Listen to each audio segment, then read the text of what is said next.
Polorotor. Vremja za Polorotor. Tehnokomunikacije, kompjuteri u akciji, nove tehnologije. Polorotor. Emisiju uređuje i vodi dr. Dragan Ćosić. Dobar dan, poštovani gledaoci, i dobrodošli na još jedno, odnosno 810. druženje sa emisijom za popularizaciju novih tehnologija Polorotor.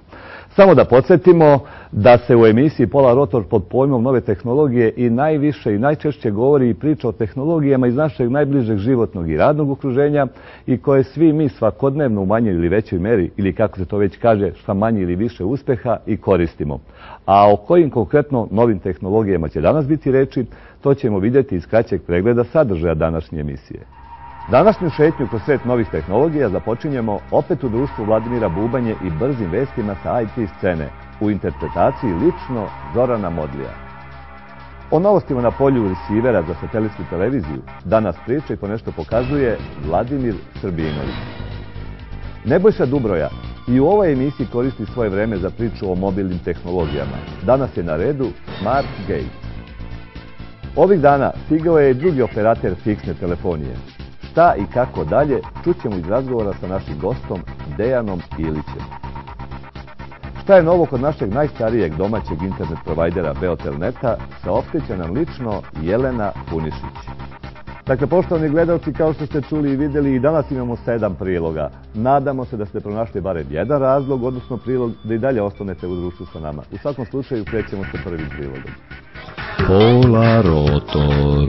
I evo nas, poštovani gledalci, u prvom prilogu, a po ustaljenom običaju razgovor započinjemo sa inženjerom Vladimirom Bubanjom, specijalistom za hardver i softver u našoj emisiji. Prije svega, Vlado, dobrodošao. Hvala. Da kažemo da će naša današnja priča malo da se razlikuje, obzirom da ti dolaziš sada iz Hanovera, gde si bio na Cebitu, gde si poštovao praksu koju Polorotor već ima dugo, da se nađemo na licu mesta i tako dalje, pa da čujemo neke tvoje impresije. Pa da, tako je. Ja se upravo doputovao iz Hanovera sa Cebita 2010, najvećeg sajma digitalnih tehnologija na svetu, i tamo sam bio na licu mesta zahvaljujući SIEPI, gde sam imao prilike i da zabeležim sve ovo što ćemo vidjeti u današnjoj emisiji, ali i u nekoliko narednih emisija, s obzirom da ima stvarno dosta zanimljivog materijala.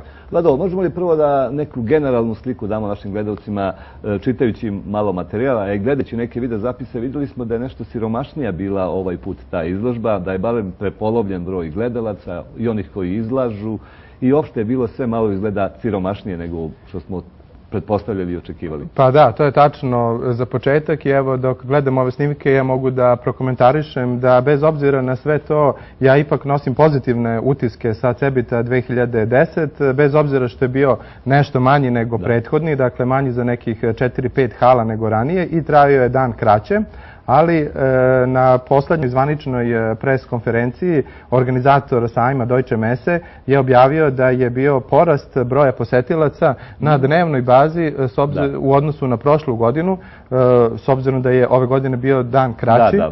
Jedan dan kraći, ipak je bilo dosta posetilaca, dakle više nego što smo svi mi posetioci očekivali. Mislili smo da će u skladu sa ovom IT krizom koja je zahvatila i IT biznis to sve biti mnogo siromašnije nego što smo očekivali.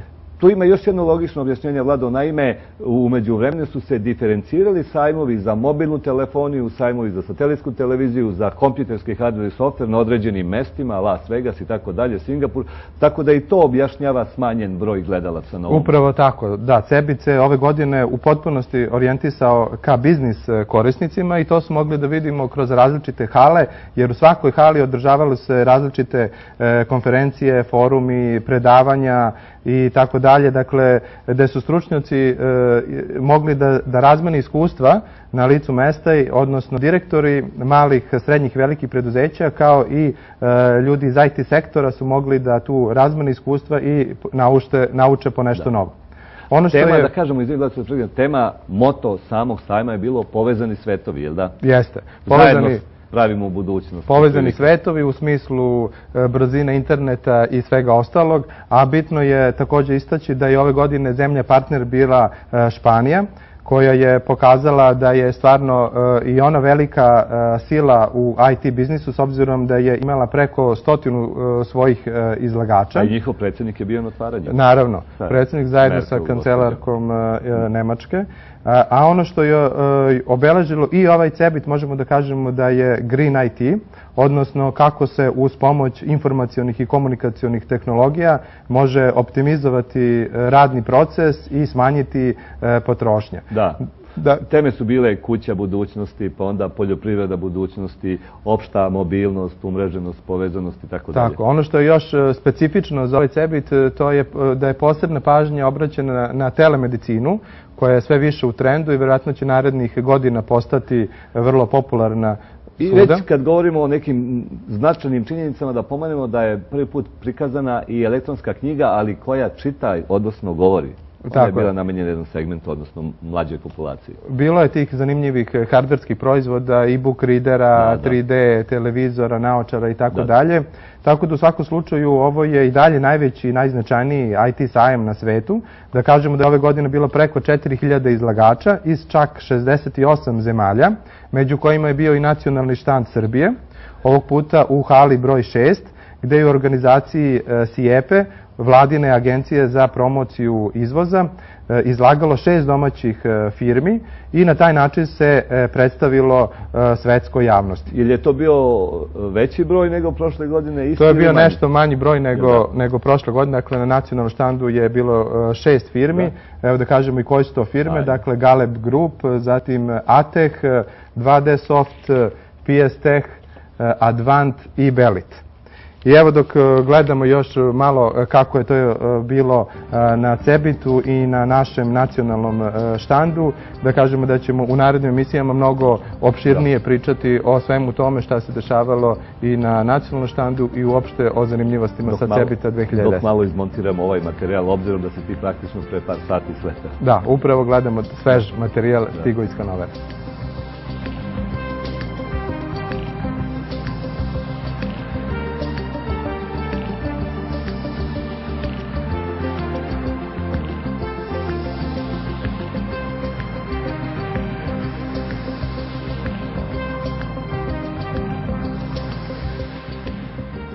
Vlado, hvala ti na ovim lepim videozapisima. A mi smo našim gledalcima obećali da ćemo saopštiti jednu vest o besplatnoj radionici softverskoj. Tako je, da. Možda malo čudno zvuči u današnje vreme da je nešto besplatno, ali ovako vredne stvari kao što su softverske radionice mogu biti besplatno. Pa evo da kažemo da firma Extreme je s namjerom da približi savremene kompjuterske tehnologije poslovnim korisnicima organizovala još jednu seriju besplatnih softverskih radionica.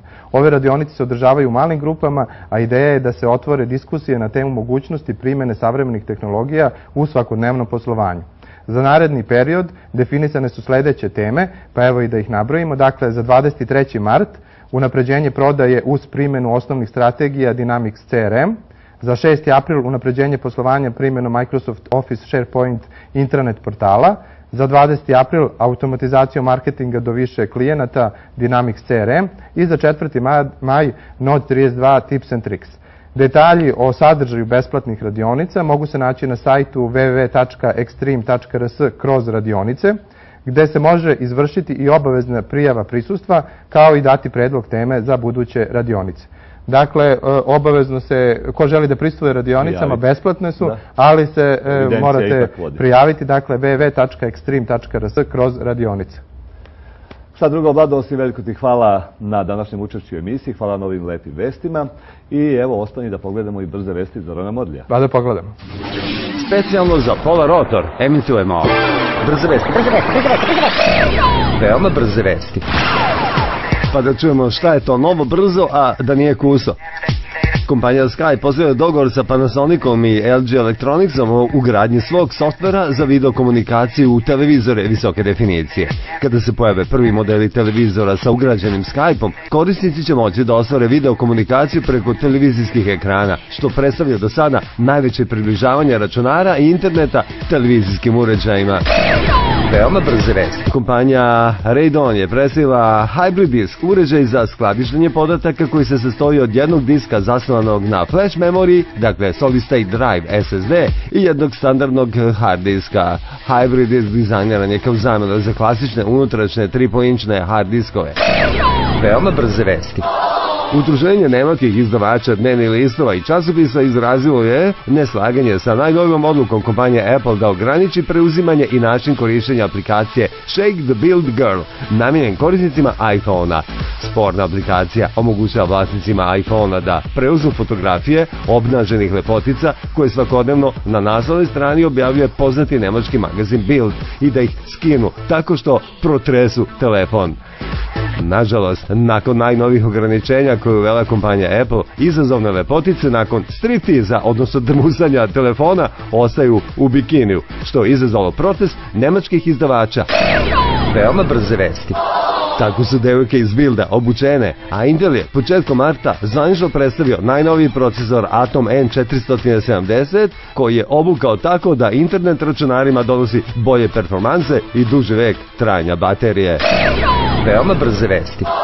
Intel je 2. dana marta predstavio novi dizajn računara Convertible Classmate, namenjenog đacima, koji ima i odlike table na koje se mogu čitati elektronske knjige.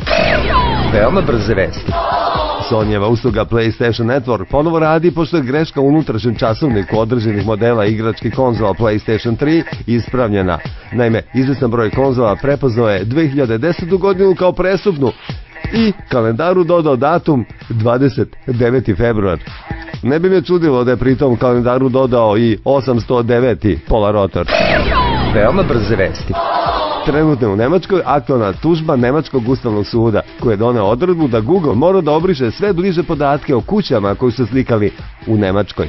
Naime, pronašli su da je to sjajna pozivnica za provalnike koji mogu na osnovu snimljene kuće i njenog izgleda da je tipuju preko interneta, a onda samo njima znanim metodama da ustanove kretanje njihovih vlasnika i kada su najsigurniji izvrše kriminalne radnje.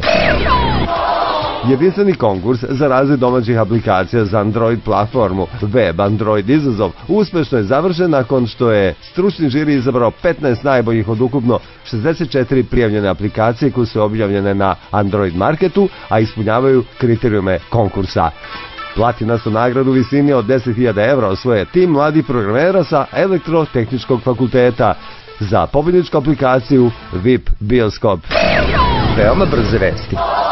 Opera Software objavila je Operu 10.5 kao najbrži ikada napravljeni web čitač za Windows računare. Najnovija Opera koristi JavaScript mašinu Caracan i grafičku biblioteku Vega, pa korisnici više ne moraju da čekaju učitavanje strane. Što se programera Polarotora tiče, oni su napravili najbrži TV gledač, nazvali su ga Buljoki 800.9, a možete da ga skinete sa sajta polarotor.tv. Veoma brze vesti. Kako bi poboljšao zvuk iz prenosivih računara, Logitech je lansirao zvučnik Z205 koji može da se prikači za prenosiv računar i obezbedi odličan kvalitet zvuka. Veoma brze vesti. Možda je Asus kasno stigao na žurku čitača, ali nema sumnje da gađa visoko. Na hanoverskom Cebitu izložio je svoj DR900 koji će se nadmetati sa Amazonovim modelom Kindle DX, od koga je, prema tvrdnjama proizvođača, funkcionalno bogatiji. Veoma brze vesti. I na kraju oprez. Ne koristite taster F1 dok krstarite webom, barem u narednih par nedelja.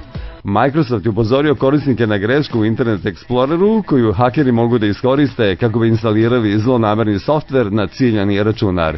Greška je pronađena u načinu na koji sarađuju Windowsov sistem pomoći i Internet Explorer. Da bi napad uspeo, žrtva mora da pritisne taster F1. Microsoftovi stručnjaci navode da ako korisnik ne pritisne taster F1 na tastaturi, haker ne može da iskoristi grešku za instalaciju zlonamernog softvera, kao što ni vi ne možete da stradate od posljedica gledanja Polarotora ukoliko ne pritisnete taster on. A ovo je bila serija IT džiber džabrova, što bi rekli bosanski advokati. Brze vesti, brze vesti, brze vesti, brze vesti. Veoma brze vesti. Opširnije o svemu na Beograd radiju i na FM-u u emisiji Zakon akcije i reakcije, tako je. Još jednu priču na temu analogna i digitalna satelitska televizija koja život znači ispričat će nam nastavni saradnik, inženjer Vladimir Srbrinović. Vladimir je dobrodošao danas i šta ima novo na TV satelitskom nebu? Pa evo, krenut ćemo prvo sa vestima na satelitskom nebu. Prošli put smo završili emisiju sa Dubai Sportom HD kanalom koji se nalazi na 26 istočno, High Definition, besplatni kanal. I obavestili smo sve naše korisnike, gledaoce, da mogu da prate teniski meč koji je upravo završen i da je Novak Đoković osvojio turnir. Na čemu i mi čestitamo. Na čemu i mi čestitamo. Ko je čuo našu informaciju mogu je besplatno da prati u visokoj rezoluciji kompletan turnir. A još jedna novost stiže sa istog kanala, a tiče se da su bez ikakve najave ovaj kanal je krenuo da emituje i Bundes Nemačku ligu i to isto u high definiciji besplatno, što je jako interesantno. Nikakve vesti nisu bile, nikakve objave, ali eto, ko je pratio ovaj kanal može da gleda i Nemačku. Niko ne zna dok će da traje i šta se dešava, ali eto, na tom kanalu, znači na 26 istočno, na Dubai Sport HD-u, može se pratiti i Nemačka Bundesliga besplatno. To je jako interesantno za nas. Napomenut ću samo još par vesti. Kompanija svima nama dobro poznata SES Astra, koja drži 15 orbitalnih pozicija, kupila je ovih dana većinsko vlasništvo nad satelitom Sirius, koji se nalazi na 5 stepeni istočno.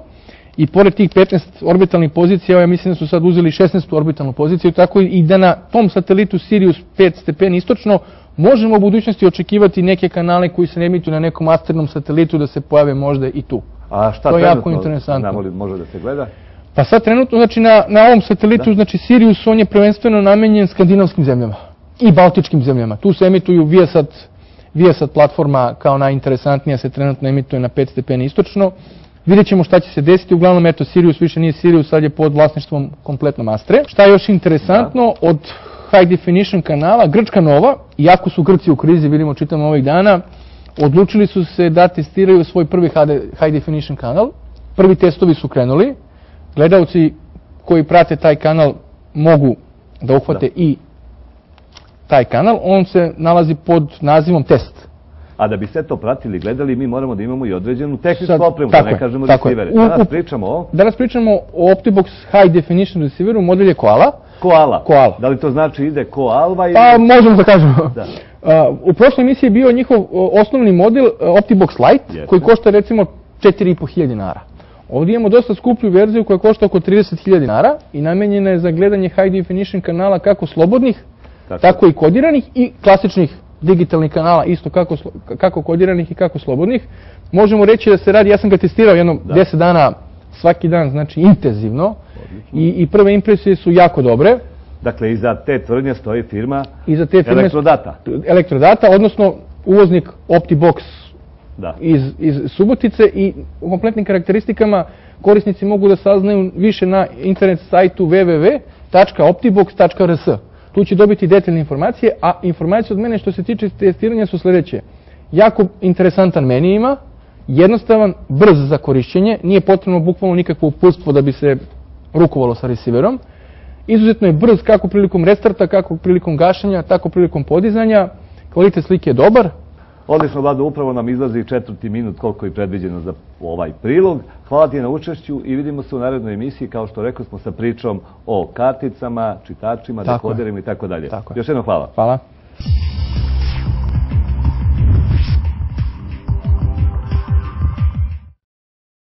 Ako želite da kupujete i plaćate preko interneta, a nemate tekući račun,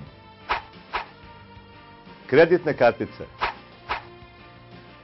novac u banci, vaš problem uspešno, brzo, jednostavno i bezbedno u 3 koraka rešava Q-Voucher, sistem elektronskog plaćanja roba i usluga na internetu. Prvi korak. Registrujte se na sajtu qvoucher.rs, gde ćete dobiti lični Q-Pay spot broj. To je broj vašeg mobilnog telefona sa dodatnim prefiksom 888. Korak broj 2. Potražite najbliži novinski kiosk ili uplatno mesto za dopunu prepaid mobilne telefonije. Ima ih preko 6000 širom Srbije i uplatite željeni dinarski iznos na vaš lični Q-Pay spot broj.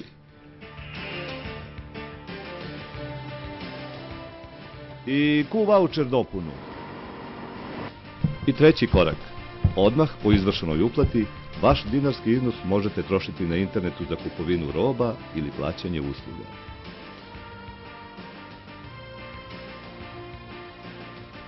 I da zaključimo, ne morate imati tekući račun i kreditne kartice. Ne morate imati novac u banci. Ne morate biti zaposleni, pa čak ni punoletni. Brzo, jednostavno i bezbedno. Q-voucher, sistem elektronskog plaćanja roba i usluga na internetu. I još jednom, ne zaboravite, brzo, jednostavno i bezbedno. Q-voucher, sistem elektronskog plaćanja roba i usluga na internetu. Postanite deo sveta. Kopernikus kablovski internet. Internet provider iz komšiluka. Bez zauzete telefonske linije. Pristup 24 sata. Kopernikus kablovski internet.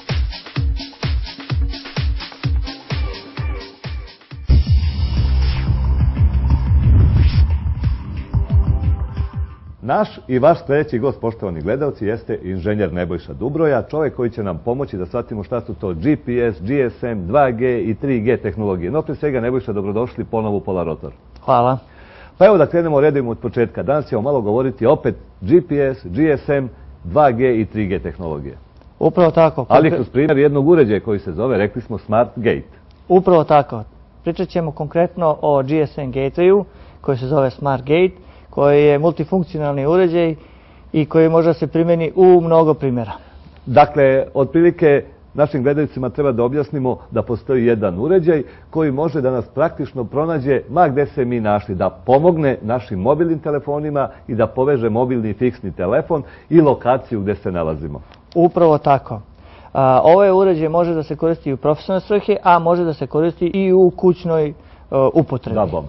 Pa da vidimo, mi imamo jednu animaciju ovde na Kao što možete da vidite na prvoj animaciji, osnovna funkcija Mobility Extension jeste da vi možete da budete dostupni da li ste u kancelariji ili ste van kancelarije. Zvonit će vam paralelno i mobilni telefon kao i lokal u kancelariji. I lokal u kancelariji na vašem stolu. Drugim rečima, mi možemo da simuliramo situaciju da smo na radnom mestu i da razgovaramo sa lokalnog telefona, a da se, ako je leto, kupamo, ako je zima, skijamo negde. Upravo tako, zato i služi opcija Mobility Extension. Da malo prokomentarišemo i ovu sliku koju vidimo na ekranu. Kao što možemo da vidimo na prvom primjeru, Mobility Extension se koristi kao opcija da možete da budete dostupni i kada izađete iz kancelarije.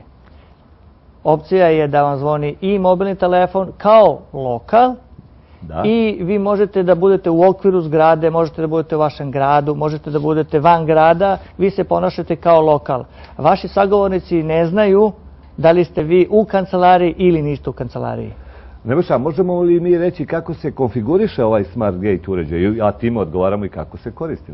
Veoma jednostavno. Konfiguriše se preko vašeg mobilnog telefona, to jest opcija uključenja i isključenja te opcije, Mobility Extension se radi sa vašeg mobilnog telefona tako što pošaljete SMS. To je dobra stvar. Kad imate sastanak, vi isključite opciju, vama telefon neće zvoniti. Kada imate neki odmor, kad imate pauzu, vi isključite opciju, kada završite, kad želite da uključite, vi samo pošaljete SMS i uključite opciju Mobility Extension. Time smo na neki način odgovorili na pitanje da li se mogu slati SMS poruke putem Smart Gatewaya. Da, mogu se slati i SMS poruke, mogu se slati SMS to mail poruke. On je inače multifunkcionalni uređaj, na njega se mogu priključiti i neke opcije sa mogućnošću prekidača na raznim vratima, prozorima, tako da kad se aktiviraju, vi ćete automatski dobiti SMS da se aktivirao neki kontakt za krađe, za neke upotrebe nekih uređaja. Mi imamo i još jedan ovde video zapis, odnosno prilog. Možemo li i njega da prokomentarišemo? Možemo. U prilogu broj 2 vidite kako se uređaj koristi u kućnoj radinosti. Dakle, Mobility Extension u kućnoj primjeni. Da. Tako što kada vi iz stana pozovete fiksni telefon preko Mobility Extension, on će izaći na fiksni broj i vi ćete zvati fiksni broj. U njemu ima ta vrsta mogućnosti da se prerutira poziv na fiksni telefon. A imate i drugu opciju, preko isto Mobility Extension opcije, da kada zovete mobilni telefon, sam gateway će vas prebaciti na karticu koja se nalazi u njemu i zvaće vas mobilni telefon. mi na taj način praktično jeftinije prolazimo. Upravo tako, štedite na razgovorima tako što kada je fiksni zovete na fiksni, sa fiksnog na fiksni, a kada je mobilni zovete s mobilnog na mobilni. I možemo li samo neku okvirnu cenu da kažemo našim gledalcima? Ja sad tačno ne znam, ali cenu možete vidjeti na sajtu www.2con.rs. Upravo na ekranu imamo i taj sajt. Izvolite. Ja bih još jednu malu primjenu, najlepšu rekao za ove uređaje, isto za privatnu upotrebu, jeste kako da smanjite vaše telefonske račune za pozive ka fiksnim, s mobilnog ka fiksnim brojevima. Tako što sa mobilnog pozovete svoj gateway kući, a on vas prerutira na fiksni. I onda zovete praktično od kuće. Upravo tako. Taj poziv se tarifira samo kroz fiksnu telefoniju, s tim da jedini uslov je da stavite kartice koje su u istoj grupi, koje su u međusobnom razgovoru 0 dinara. To nudi Telenor najviše kao opciju, besplatno za tim, da je u okviru jedne grupe 0 dinara, tako da vi kad zovete svoj gateway, vas to ništa ne košta. Odlična priča, Nebojša, šta drugo osim hvala i dođite nam ponovo. Hvala vam puno. Polarotor. Priče na temu drugi fiksni telefonski operator su vrlo aktuelne u posljednje vreme. Polarotor je emisija koja se bavi novim tehnologijama, pa otuda i interesovanje za ovu temu. Razgovor na ovu temu vodimo sa našim saradnikom, magistrom Dejanom Ilićem. Dejane, dobrodošli i ovaj put u Polarotor. Hvala vam. Naveo sam temu o kojoj ćemo mi pričati, međutim, pošto je cijela emisija obojena novim tehnološkim događanjima, odnosno ovom IT scenom, Hanover, Cebit i tako dalje, a i vi ste se upravo vratili, pa da čujemo prvo vaše impresije sa ovog sajma. Hvala vam puno. Pa lično izdvojio bih samo 2 impresije sa sajma. Jedna je bila aktuelna onog momenta kada sam sleteo u Hanover i priča je velika bila vezana za Google-ov potez snimanja maltene kompletne Nemačke. Šta se desilo? Neko je tužio Google i ta je tužba došla do Nemačkog vrhovnog suda i pri tome je Vrhovni sud odlučio da Google apsolutno mora da izbriše sve svoje snimke. Mi na slici možemo videti samo tehničku opremu u ovom trenutku, ali šta se dalje dešavalo, iskreno rečeno ne znam, no očekujem da će oni to u kratkom roku morati da obrišu. Samo da pojasnimo našim gledalcima, reč je zapravo o jednoj opciji na Google-u koja se zove Google View, gde mi možemo da gledamo i pratimo dešavanje u jednoj ulici, u dvorištima, u bilo kom gradu i tako dalje, što je, priznaćete, zadire duboko u privatnost. Ne samo u privatnost, nego i u intimu, ali najveći problem su napravili odnosno ljudima... Uslugu kriminalcima. Tako je. Koji prate gde su ljudi, kada vide da nisu tu, odu i posete kuću. Na osnovu toga su jednostavno otišli, posetili tu kuću i poslužili sa onim upravo danas čitamo u štampi, Slovenci se bune i oni će to... Morat će to da urade. Dejane, a mi smo upravo vas pozvali da malo prokomentarišemo ovu novo nastalu situaciju sa ovim drugim fiksnim telefonskim operaterom. Pa da čujemo vaše zapažanje i vaše razmišljanje, prošli put su bili interesantni. Puno hvala. Pa vidite, gledajući nekih 8 godina unazad, dozvolio sam sebi da uporedim tu situaciju sa pojavom kablovsko-distributivnog sistema prvi put na ovim prostorima. Naime, tadašnje javno preduzeće PTT Saobraćaja Srbija je napravilo jedan ozbiljan plan za uvođenje novog sistema koji se tada i dan danas zove kablovsko-distributivni sistem. Nesreća po njih, to se evo sada pokazalo, odnosno kasnije se pokazalo, je u tome što je ceo sistem bio baziran na tome da će oni moći da iskoriste deo kablovske kanalizacije koju je posjedovao Telekom Srbija. Ali, jedno ali uvek sreću kvari. Uvek to ali sreću kvari, međutim onog momenta kada je došlo do realizacije nastao je kuršlus. Šta se desilo? Telekom Srbija je odbio da PTT-u ustupi deo prazne kablovske kanalizacije. Nešto slično se sada dešava ili će se desiti? Izgleda da se ista priča ponavlja. Izgleda da neće Telekom tako lako da dozvoli pristup sopstvenoj kablovskoj kanalizaciji i mislim da će Telenor imati u ovom trenutku velikih problema. Zbog toga morat ću da se demantujem na osnovu one priče koju smo imali u jednoj od prethodnih emisija, tako je, jer u ovom trenutku Telenor ima samo jednu opciju koju izgleda gura maksimalno, a to je da optički kabel polaže kroz zaštitni vod koji se nalazi na dalekovodima javnog preduzeća Elektroprivrede Srbije.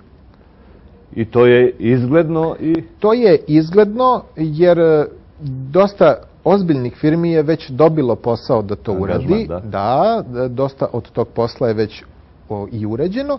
Opet, nezgodno je po njih što se dalekovodi uglavnom pružaju tamo gde su ruralna područja, odnosno tamo gde nema naseljenih ljudi.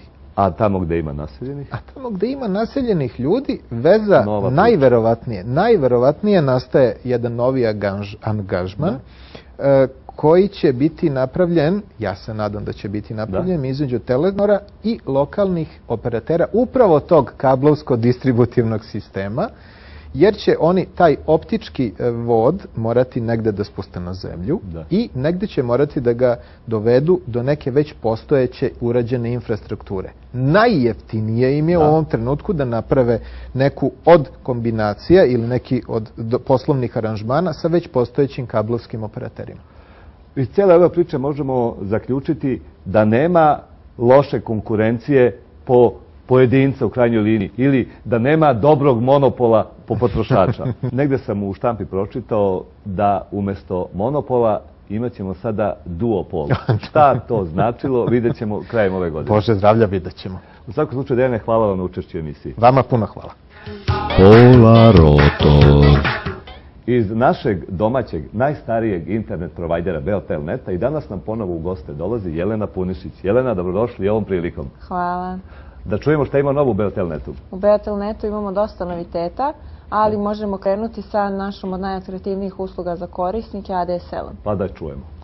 U toku je zimsko-prolećna akcija Beotelneta za sve korisnike ADSL-a.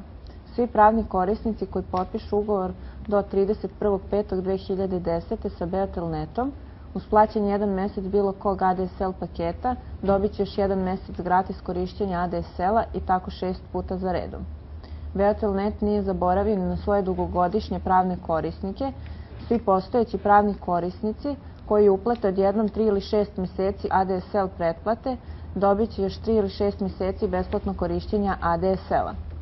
Akcija 6 meseci gratis ADSL-a je produžena i za sve nove kućne korisnike do 31.5.2010. godine.